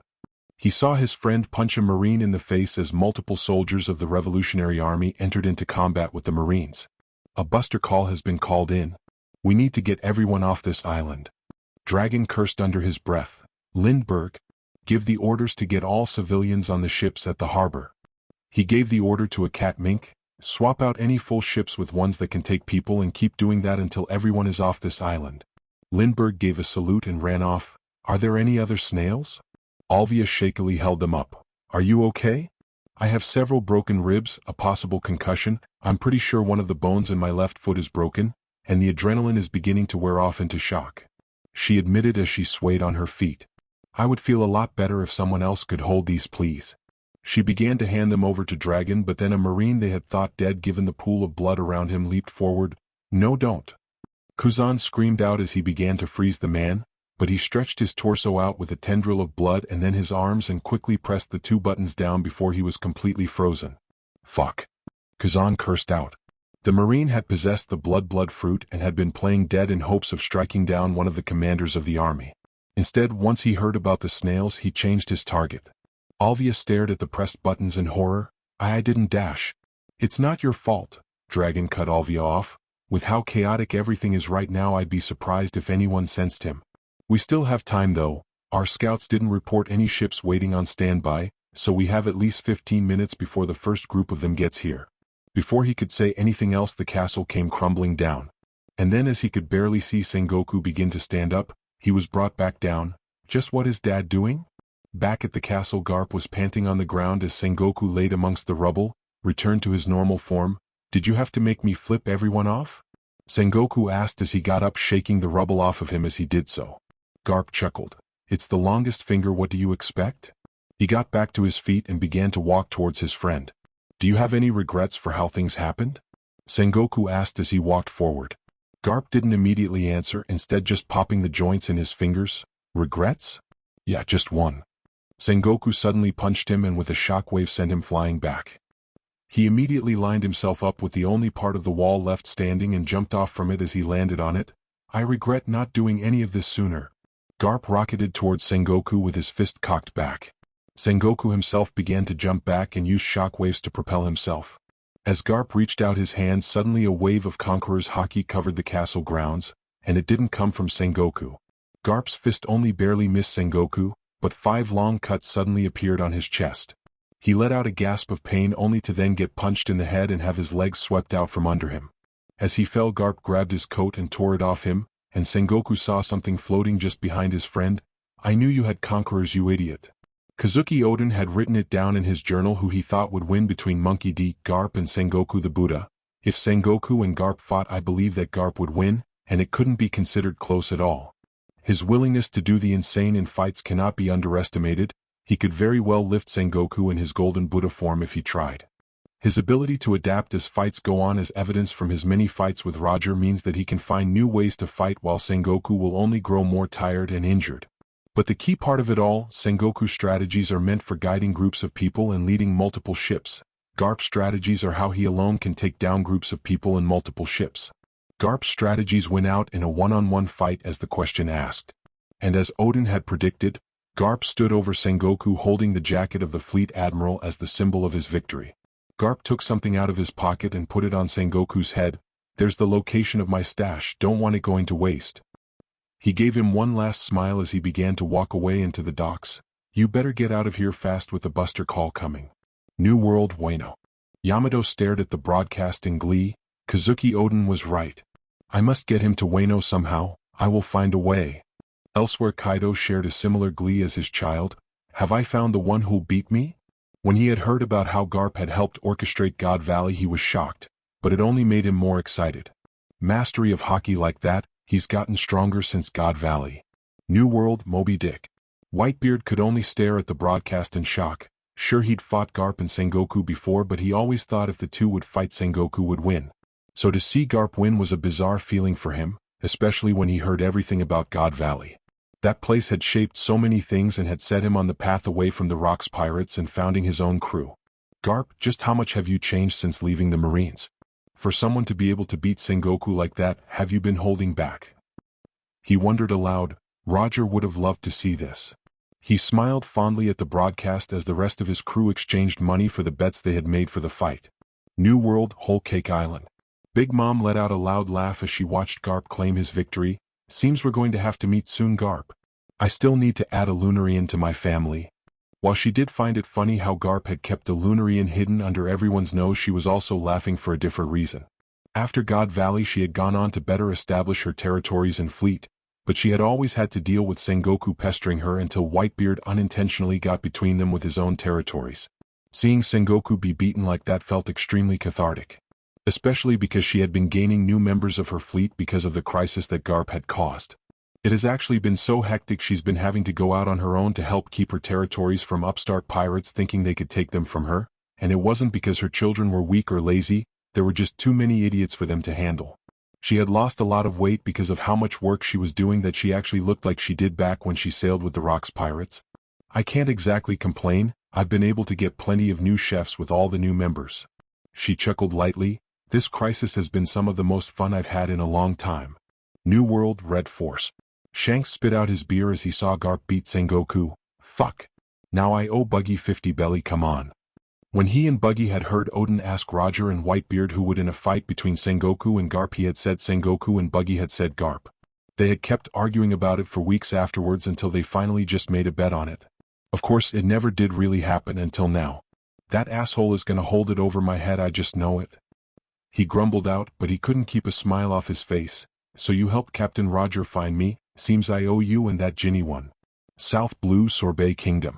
Garp ran down the path back to the town, but he saw a group of Marines about to shoot civilians. He turned sharply and barreled through them. Get to the docks now.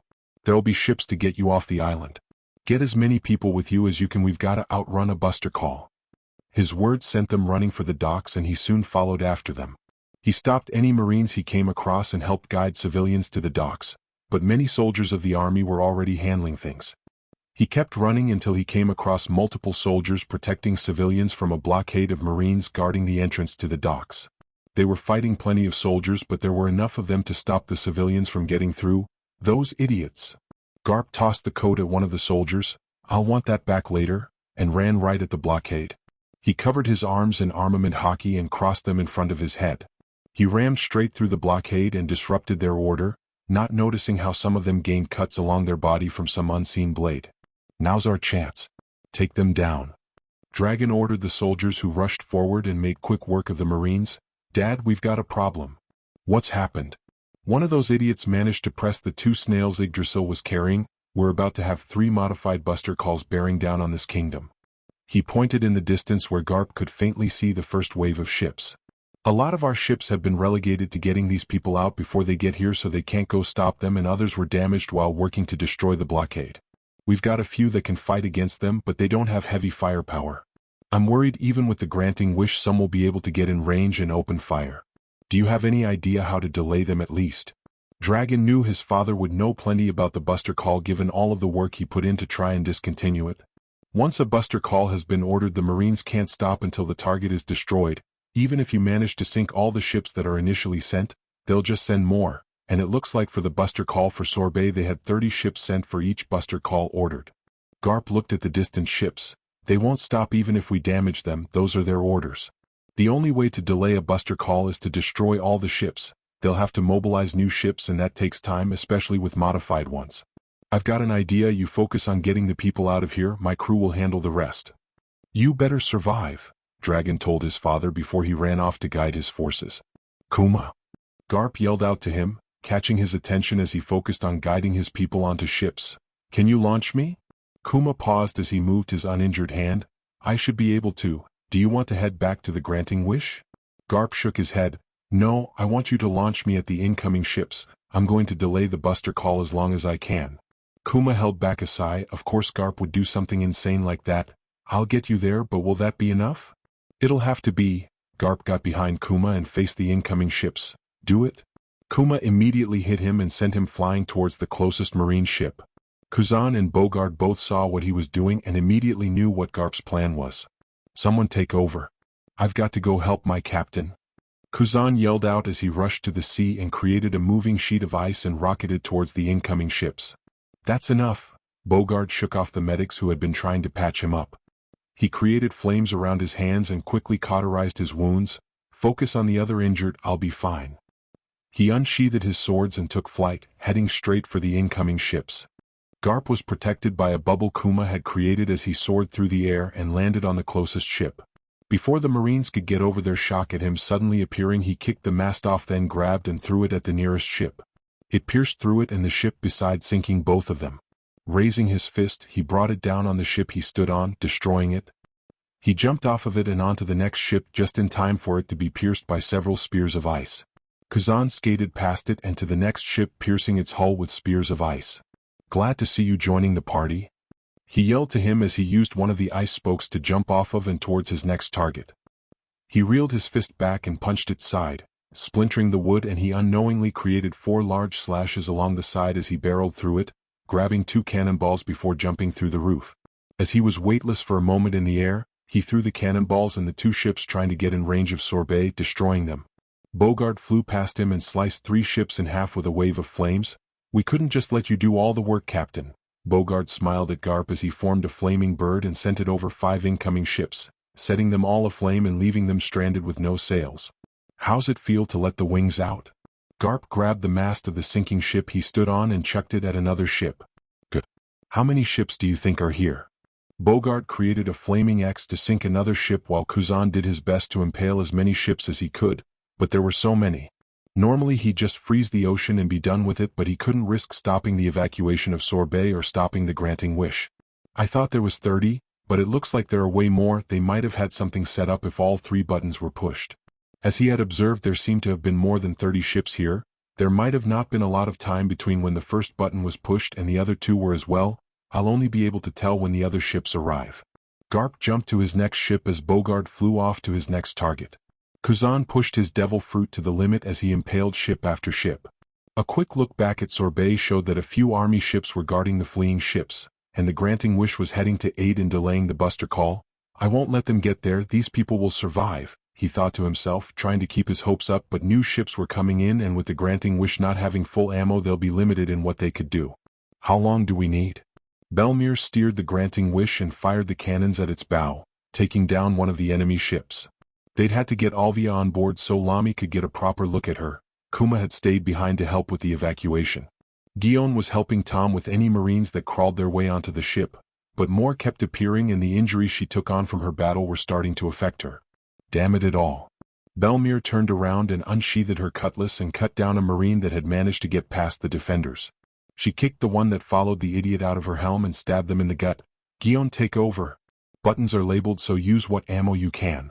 She jumped down from the upper level and decapitated a Marine before cutting 2 more down. "I can keep fighting, Orchard Dash." Belmir cut her off. "Either get to the infirmary or take the helm. You're slowing down and I won't have you dying on me. Now move." Guillaume cut down one last Marine before running for the helm. "Now to the rest of you sorry sacks of shits that call yourselves Marines." Some of the Marines gulped. They hadn't heard of someone being able to force Guillaume into doing something who wasn't Tsuru. "Get the fuck off my ship." Kuma looked on as more of his people got onto the ships, but more Marine ships for the buster call were coming in. "Bring me rubble," he yelled out. He might have used his devil fruit abilities to send them somewhere safe, but that required prep time for the landing location that they just didn't have. Dragon brought him a large chunk of a building and he hit it with his working hand, sending it straight through a ship. "Keep bringing me rubble. I still have a working hand and I won't sit idly by while others defend my kingdom." Garp could see the rest of ships for the buster call arrive and he did some quick math in his head. 350. They did have something special if all 3 buttons were pushed. Fuck. With the amount they had taken down, the total remaining was 290. Then he could faintly see a flagship behind them, all surrounded by 6 additional ships on each side of it. He recognized the ship. They seriously put Nelson Royale in charge? Garp chucked a cannonball at a passing ship. "No, it makes sense. He specializes in restricting movement of ships, so they'd want him to ensure no one would be able to escape, which means because the buttons weren't pressed at the same time, he wasn't able to get here in time to stop the evacuation. Doesn't mean he can't stop it in its tracks though. We need to stop this fleet though." Garp could see the granting wish firing its cannons at the passing ships, Kuzan and Bogart destroying as many as they could, but there were just so many. They would have had to abandon the defense of so many places to be able to have this many ships here. This is Sabaody all over again. Have they learned nothing? "Kazan!" he screamed out, catching Kazan's attention. "I need you to get me in the air." He didn't question why Garp wanted to do that and created a sloping pillar of ice near where Garp was. Jumping to it, he began to run up it quickly before it got a chance to melt, taking advantage of the debris that had been picked up by the ice as it formed as handholds. Once he reached the top, he jumped up off of it, and for a moment he felt something push his feet even harder. He covered one of his fists in hockey and cocked it back. "Galaxy!" he screamed out, faintly hearing something roaring right next to him. "Impact!" He brought his fist down on the air itself, and a dome of pure hockey was released from his fist. Then it suddenly grew in size. Then again. A lion could be heard roaring loudly as of the 290 ships that had been sailing, not including the flagship and its escort ships. Only 10 remained. Garp experienced weightlessness for a moment before he began to fall to the sea below, sent into turmoil from his attack. Suddenly something caught him. As he gripped at it, he looked towards it and didn't see Bogard. Instead he saw an almost see-through lion. It floated in the air as it brought him to the granting wish. "Hey there, who are you?" The lion let out a loud purr as it finally landed on the ship and cuddled into his side. "How long has he been here?" "Excuse me, sir?" Mihawk approached Kuma. He had been sitting to the side, not interfering with anything that had happened since his duel with Bogard. "Could you launch me at that ship?" He pointed at the furthest escort ship to the right of the flagship. Kuma hesitated to do so. He didn't stop the evacuation or anything. "We can show him some courtesy," Dragon assured his friend. Kuma nodded and launched Mihawk towards the ship he had specified. Mihawk soared past Bogard. "Go for the leftmost ship and meet me in the middle," he told him as he sailed past. Bogard looked at him perplexed for a moment before shrugging. Mihawk had proven himself to be honorable, and he'd had the intent to go after the flagship anyways. Mihawk landed on the kneeling and stood up, Yoru unsheathed and in his hand. "I resign from the warlords," and promptly cut the ship he stood in half at the same time as Bogard did on his side. They both began to run towards the flagship, cutting each of the ships that they passed Oved into pieces. Both of them smiled at the other as they got closer to the flagship.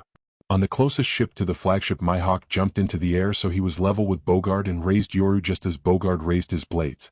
They both screamed out, "Crossing stars," and slashed down. Just as during the duel they had both become somewhat in sync, their hockey responding to each other. The slashes they had created fused to create a giant star that hit the flagship and cut it into pieces. The granting wish sailed under them and through the debris field, and they both landed on its deck. Mihawk gave Bogard a small smile. "I've decided to take on your suggestion of joining the Revolutionary Army." Bogard let out a loud laugh. "Seems you have," and smiled right back at him.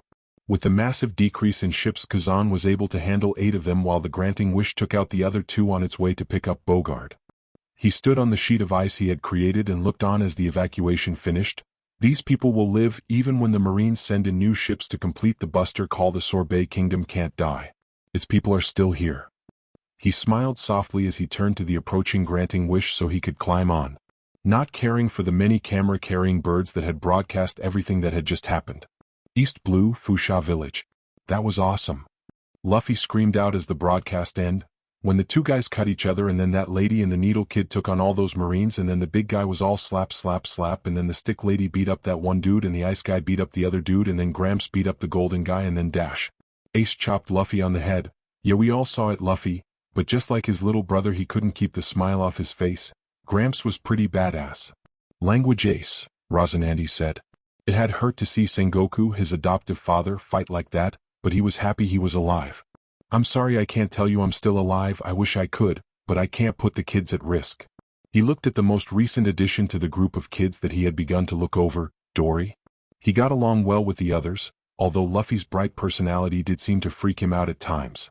The ways Gramps was all galaxy impact and destroyed all those ships was so cool, Yanji said as he raised his fist. That had been something that had started recently with the former Vinsmoke children calling Garp Gramps. Given that Garp called every 2 to 3 nights, it didn't seem he had noticed it yet. Although Razanandi had noticed Law calling both Garp and Sengoku his grandparents, which had gotten him to smile. Ever since they had come to Fusha, the town had grown.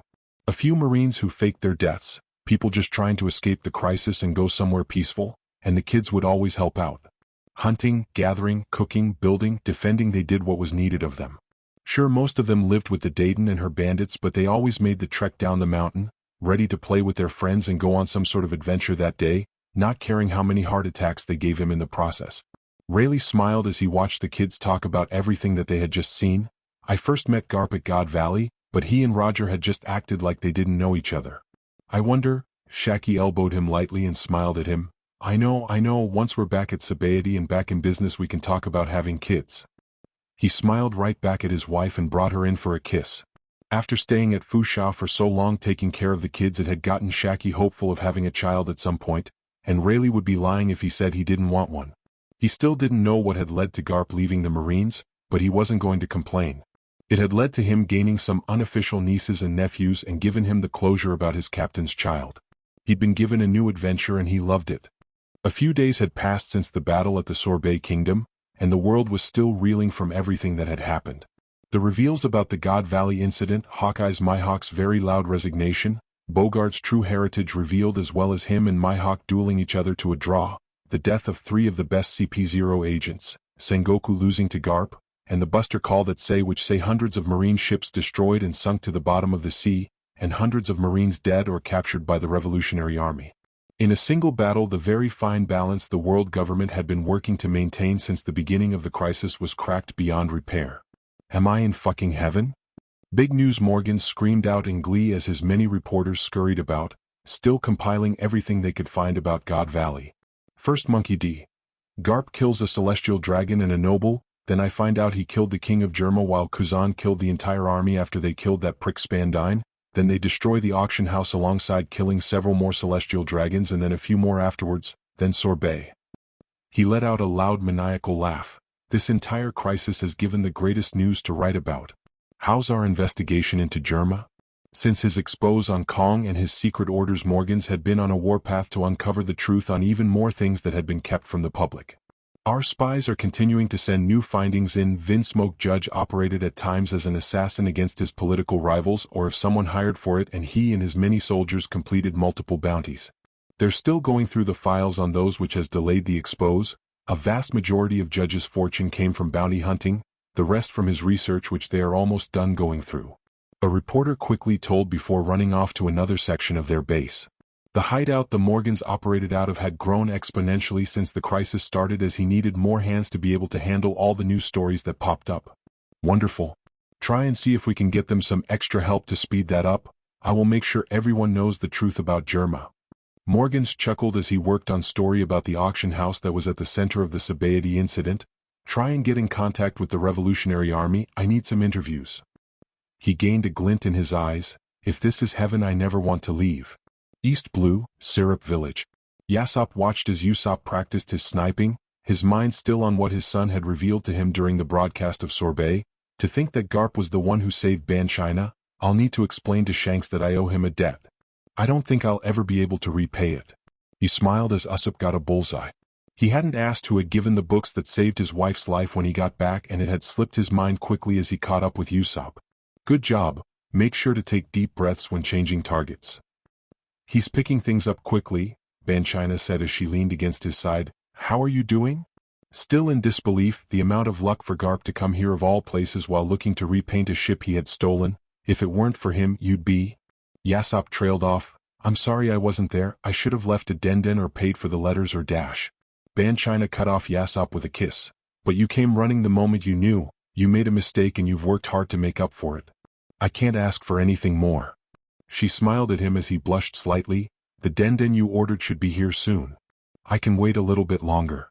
Ban China sighed. I know the sea is calling for you. You want to rejoin Shanks? She cupped his cheek. I know you. I knew we couldn't always be together when we married, but I'm fine with that. Just be there when we need you. That's all I ask. Yasop smiled as his eyes became misty.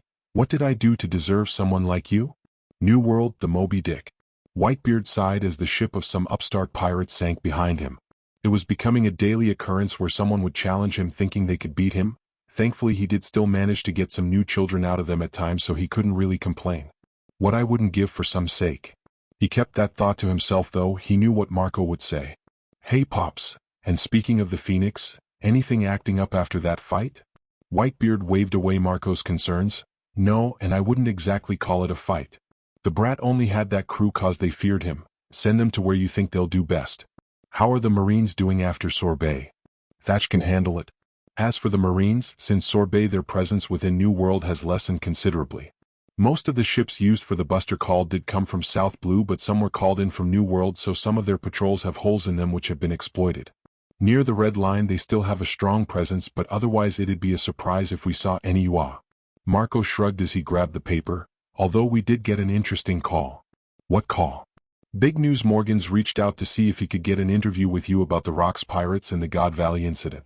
Do you want to talk with him? Marco raised his eyebrow at Whitebeard. That could work, but I want him to do something for us. Whitebeard took his seat and Marco went to his usual perch. See if he can get a message to Garp for us. I want to talk with him. New World, Whole Cake Island. Big Mom pinched the bridge of her nose as she listened to a pirate ask her for the hand in marriage of one of her children. And why should I let you marry one of my children? You have a single ship, none of your crewmates respect you, and the achievements you hold are nothing important. Your grasp on hockey is abysmal as well, so why in the name of the sea would I allow you to join my family? She rested her elbow on her chair and leaned forward. The pirate stuttered for a moment, unable to respond before Big Mom promptly slapped her into the air. Smoothie, go make sure she's dead. Let the crew decide if they want to join us or leave. I don't particularly care. Smoothie, one her daughters and one who had risen to become one of the sweet commanders, nodded, "Of course, Mama," and left. Katakuri, I can feel your gaze, speak your mind. Big Mom looked at her second oldest son who was leaning against the wall. I'm concerned about our territories. More pirates are coming for us than Whitebeard and Red Hair, and I can't figure out why. I'm concerned we may have a traitor. Katakuri looked at his mother, waiting for her temper to snap and fly into one of her rages and the notion of a traitor, or for her to just discard his concerns as she had a few times in the past when it had been brought up with no proof. Then investigate. Her words threw him off guard. You've been defending our territories the most right next to Smoothie. If you think someone is helping these upstarts attack us, then you must have noticed something. Katakuri didn't immediately respond. He was used to having to work around his mother's pride with many things. Why yes, while not all of the crews have found ease in getting past our defenses, most have somehow, despite our repeated improvements to our defenses every time they've failed. He was surprised that she was willingly listening to him, and for that matter the fact she was willing to ignore a marriage proposal despite the pirate having connections to various crews that controlled trade routes was even more surprising. Mama, are you okay? Big Mom raised an eyebrow. I'm fine. Why are you asking? Katakuri didn't know what to say. Ever since the crisis had reached their territories, his mother had changed. Damn it. Big Mom noticed a den ringing. Yes, what is it? Prepare your defenses in case they attack. I'll be there shortly. She hung up the den. Katakuri, begin your investigation into the potential traitor. I need to go to one of the nearby islands. There's a ship that's docked without permission that is heavily armed. They haven't attacked yet, so I'm going to go see what they want. She stood up. Oh, and as for your question, Katakuri tensed up. Since this crisis started, I haven't suffered from any of my hunger pangs and my head is clearer than it has been in a long time. That's all. She walked away. What the hell does one of Morgan's reporters want? Meeting room of the 5 elders. Jupiter sighed as he read over another report about the levee that had been called after Sorbet. At the insistence of King Cobra of Alabasta, they were waiting until everyone arrived before beginning the talks. There are many people upset with the existence of the native hunting competition and the hiding of the God Valley incident. As I predicted, Monkey D. Garp won the moment he mentioned God Valley and got Sengoku talking about it. We can still recover from this, Saturn spoke up. With the destruction of the Sorbet Kingdom, we have still showcased the power that we possess. At the cost of 3 of our best agents from CP0, Nushjiro countered, and the destruction of the initial attempt gave people reason to not fear a Buster Call as much as they once did. 350 ships were destroyed, and that isn't including the flagship and its escort or the blockade around the island. Whatever power we managed to showcase was far outweighed by the power Garp and his crew alongside the Revolutionary Army showcased. You forget that we performed an inspection of the island before allowing the Buster Call to do its job. There were no Sorbet citizens among the dead, and we got very few from the army. The vast majority of the dead were Marines, a few of them even being devil fruit users, meaning those powers are now back in circulation for anyone to grab. Is Garling having any trouble with keeping the Celestials from the levee? He turned to a Marine that was standing at attention. No sir, he has reported no troubles. Nushjiro sighed. That's a relief, with most of the world currently wishing them harm and some of them being stupid enough to continue to antagonize them. There are many people who would try to kill them. Tell Garling to increase patrols as the levee grows. I have a feeling this one is going to have a high turnout. Warkiri tapped his cane against the cracked floor. We must prepare a better place to fight Monkey D. Garp next time, an arena of better choosing than Sorbet. That was our mistake, and Sengoku saw the failure of the operation coming the moment he received the order. Be that as it may, we can't immediately go on the defensive, Mars cut in. We'll need to build our forces back up, but right now I'm not confident in even a draft succeeding. I would like to suggest, however, that we create several new Marine HQs, 1 in New World and 4 in each of the Blues. They will each have leaders. Of course the Fleet Admiral will command them all, but as evidenced the moment Garp left the Marines, even before he officially resigned, Marines in Paradise were dealing with paperwork and reports from the other seas without properly knowing everything going from those seas. It should help to cut down on the paperwork somewhat, and we can better set out our forces. I am in agreement, Saturn said, Nustero and Mars also sharing their agreement, although Jupiter said nothing. We will start by building 1 in New World, then in East Blue, West Blue, North Blue, and finally South Blue. We will need to tread carefully with this endeavor, Jupiter spoke up. There are many who would see this as an attempt to subjugate the seas. If we do this wrong, we can end up going into the civil war we have been trying to avoid. New World, Wano. Kaido sat alone in his room as he looked over the recording of Garp's battle with Sengoku again. He's not using all of his hockey abilities. He accelerated the footage until it showed Garp using Galaxy Impact. For the fight he used more pure strength than his hockey. He didn't want to seriously injure Sengoku, yet even though he was handicapping himself he still won. Sengoku was also holding back somewhat, but not the extent that Garp was. He reversed the footage to when Sengoku first entered his Golden Buddha form. Although it seemed his reason was an effort to at least stop Garp, I don't think he had any plans to capture him. He accelerated the footage until he saw Garp holding onto the spectral lion. But what is this? Its head appeared around Garp's fist as he prepared to use Galaxy Impact. It made the attack more powerful, and it's obviously the reason those cuts appeared on Sengoku. Could it be hockey? Or maybe a devil fruit? Kaido smiled wide and chuckled. Either way, he may be the one who will beat me. Elsewhere on Wano, King sat on a high rooftop. Bogard, are you the only other Lunarian, or are there others? Quickly looking around and stretching out his observation hockey, King took off his mask and took a deep shaky breath. Should I stop hiding? He looked at the mask in his hands. I've worked so hard to hide my heritage, am I ashamed of it? He touched at his tattoo. What do I do? Hey King. Queen yelled out from the other side of the roof. King quickly put on his mask and stood up. What? You know where Kaido is? Got a call from some guy saying he wanted to interview him, something about back when he was on the Rocks Pirates. Figured I'd let the boss man decide what to do with it. The scientist shrugged as he walked across the roof. Fuck are you doing up here? Observing. I believe Kaido is in his room near the castle. Who does this interviewer work for? King stretched his wings as he tried to play everything off. Queen shrugged. Apparently Morgan's. I didn't ask anything else after that. King rolled his eyes. Go let Kaido know. And have you seen Yamato? They've been really quiet recently and I don't know what they could be planning knowing them. Who knows with that brat? Queen jumped off the building and left King there on the roof, alone again. South Blue, Smith 18. Mr. Green was going through some files when he heard the bell to his shop ring. Looking up he saw Sarah's come in. Hey there Sarah's, what brings you here? I wanted to see what you found among the marine files. Sarah's leaned on the counter, and to see how the orders are coming along. Well, your rifle is almost ready, the maintenance on you Halkinen is almost done, and Miss Andersonia's Halkinen is almost ready. The folks making it are running overtime to get it done before the Marines send people over to check on things here. Scott chuckled to himself. But we should be fine. We've been able to bolster our defenses and are ready to go against them if we need to. Oh, as for any potential upgrades to your Halkinen, we've given you a new sight to attach to it and a few things so it can shoot farther. As for the files, nothing too much. Just the basic reports about inventory and such, although we did get an interesting call before Sorbet happened. Sarah's raised her eyebrow at that. She wasn't upset that her crew couldn't pick her up on the way to Sorbet. Smith 18 is in the opposite direction of the place and the situation was time-sensitive. Why would they call in? That Kong asshole was asking for weapons to be sent to help bolster the Marines at Sorbet. Andy impersonated a Marine and said there were issues with some of the volcanoes and we wouldn't be able to meet the order in time. Scott muffled his laughter. And to think, if you hadn't killed all the Marines here, we would have been forced to do that order. Sarah smiled and chuckled. Well, sometimes things just fall into place. By the way, Rindo hasn't been too much with her questions, right?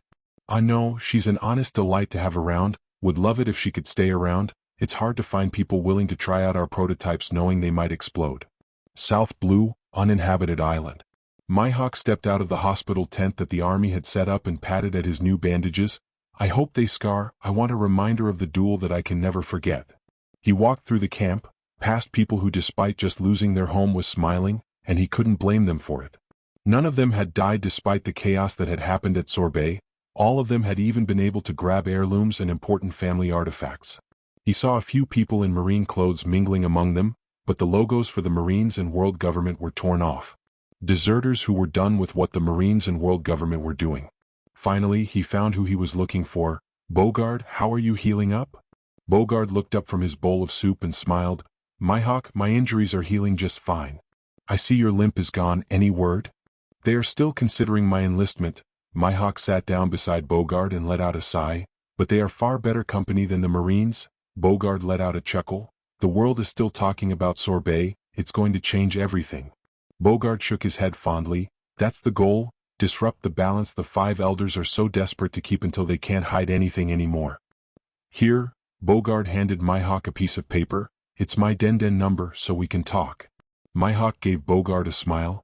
Thank you, I'll need to write mine down as well. Elsewhere in the camp, Garp sat in on the meeting of the army leaders. He helped destroy the flagship and he hasn't tried to send out a message or even attacked anyone. He willingly let us lock his sword away while he decided. I say we should recruit him. Karasa said, firm on his stance. But he was once a warlord. How do we not know he's still secretly working for them and this was all a ruse? Bello Betty pointed out with Morley quickly sharing her agreement. Kuma sat next to Garp and had remained silent thus far as they had continued to debate. Perhaps we should ask Garp? He's worked alongside warlords in the past. All eyes turned to Garp, who bit into a rice cracker and chewed it slowly. Myhawk is not one to do things secretly. He may lie at times, sure, but never about his intent. He once owed me a favor. Dragon raised an eyebrow at that information. I asked him to hunt down this group of slavers. I had been stuck handling this pirate alliance, so I couldn't go after them myself, hence me calling in my favor. And he did the job, but he also hunted down their allies, their clients, anyone who had been involved in the ring. When we met back up after we were both done with our jobs, he gave me all of their books and told me the people are in a safe place, but he never told me where he had sent the slaves. I did some digging and found out he helped them set up a small town, a place to call home, and even called in a favor a tattoo artist had owed him to help them cover up their marks. He went beyond what I had asked of him, and I still don't know why, though I have my suspicions. You want to make a decision on whether to recruit him or not, ask him why he did that and you'll have your answers. Garp ate another rice cracker. Go bring Myhawk here, Dragon told a nearby soldier, who gave him a quick salute and ran off. While we wait, is there anything anyone wants to say? I do, Ivankov said, although his voice was not its usual jovial tone. Garp, why did you ensure the Rocks and Roger pirates heard Ginny's message? Why did you help us? Garp stared at Ivankov, and he could feel Kuma's stare as well. Those two would be the most successful in creating the chaos necessary to get as many slaves out as possible. As for what? I had just learned about the auction house a week before I was on the shift where I intercepted the message. It was already damn well encrypted, but I erased any evidence of the interception and sent it to the crews. I had just learned about the auction house, a place that shouldn't have still existed back then, yet it did, and then I hear about some competition involving devil fruits and slaves.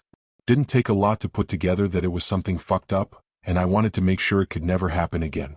And since the God Valley incident, those pompous pricks who call themselves gods haven't been able to do another competition. And now the whole world knows it existed, undoing all the work the elders did to hide it.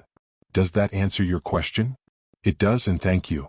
Garp nodded his head at Ivankov, and then Myhawk came in.